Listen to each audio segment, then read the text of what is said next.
Kraven the Hunter producer reveals surprising reason Sony's latest Marvel movie was pushed to December.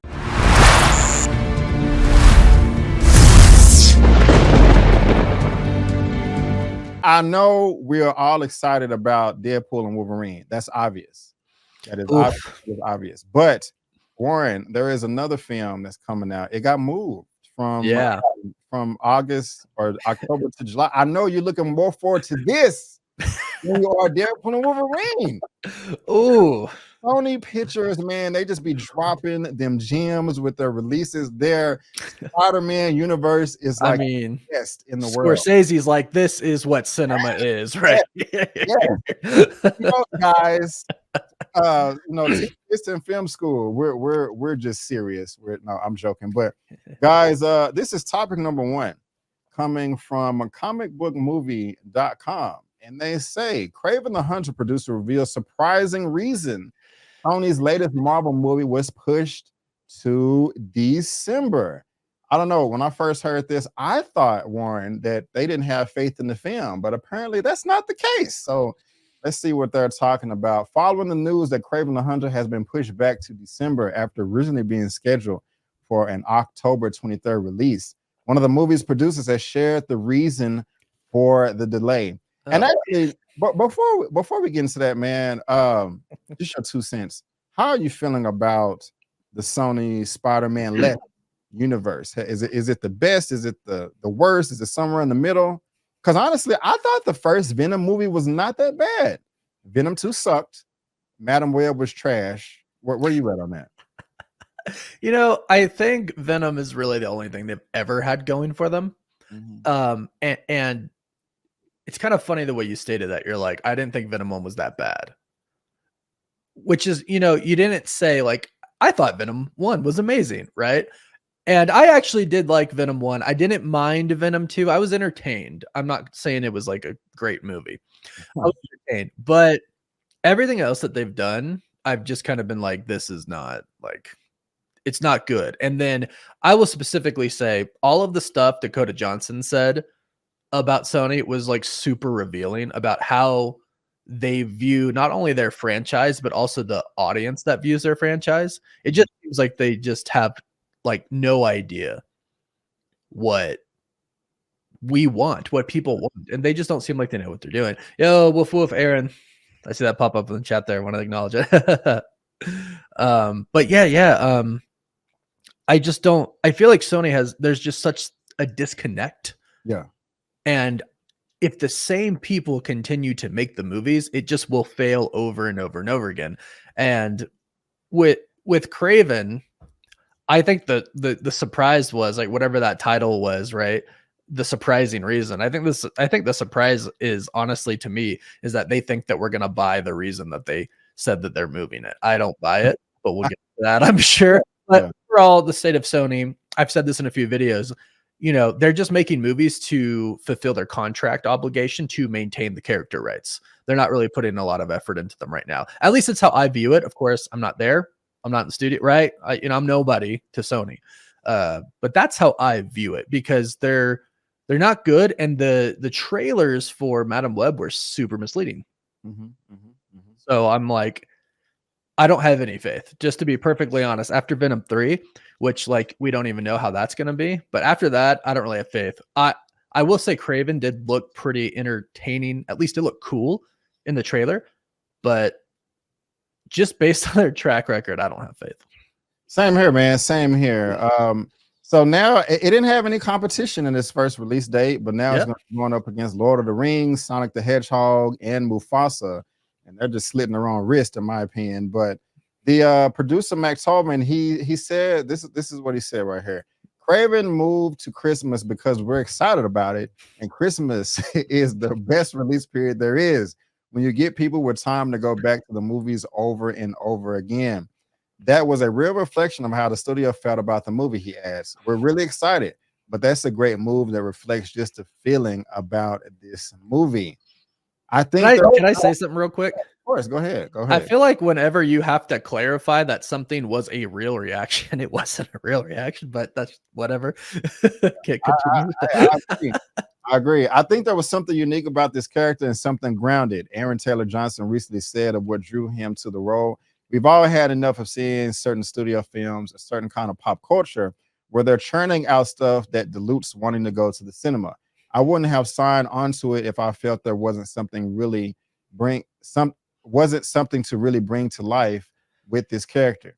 Taking on a Sony slash Marvel movie is a different challenge altogether, he added. There's the story, there's the character, the role. That's one thing. But then you also step into a world where you're dealing with a studio and a franchise or possible franchises. So, though, let's not get ahead of ourselves.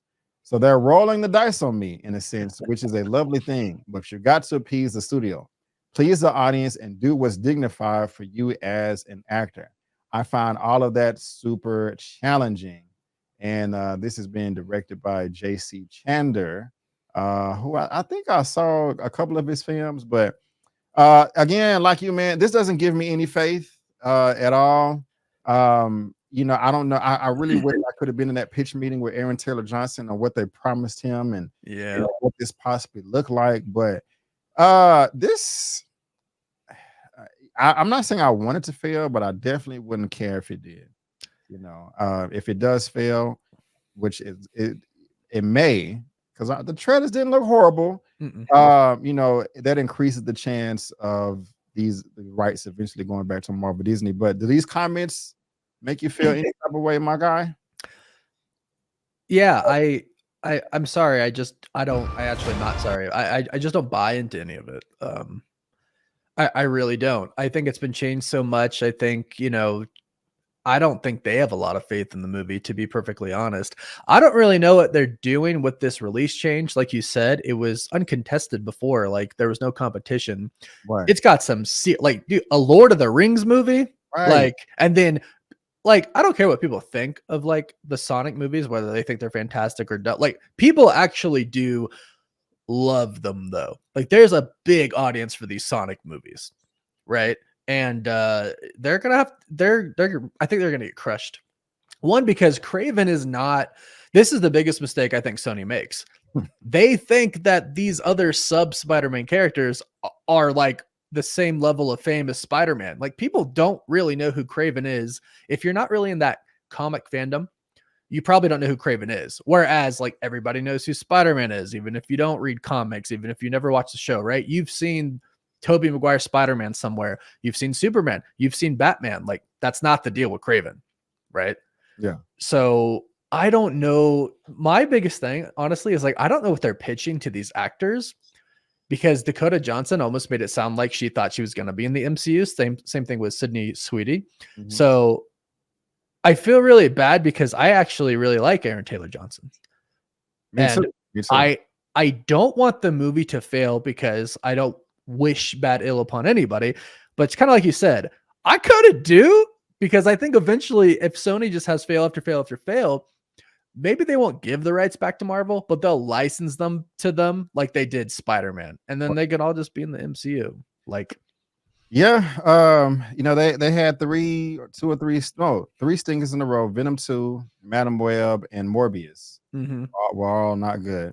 So if Kraven and Venom 3 fails, that's 5 in a row. Yeah. They won't just give it away, of course, but no, sell it for cheap, or sell it for much cheaper now, or they'll just be forced to work. I don't understand why they just don't make all of these movies with Marvel, because when they do it with Tom Holland, it makes money and they're good. Yeah. They collaborate on every attempt. Everybody wins, but they want to do their own separate universe. I don't get it. So. Maybe I've thought this before. Maybe it's like, hey, we did Into the Spider-Verse. That was super successful. We can make a good Spider-Man-ish movie, but it's kind of like, man, the animators and the screenwriters really had a lot to do with that. You know what I mean?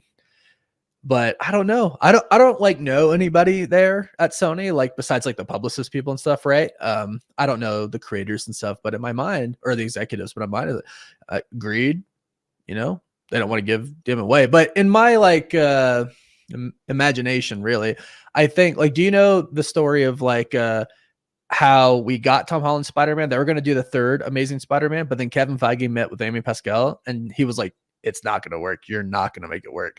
You got to let us do it. And eventually, after being pissed off, she said, yeah.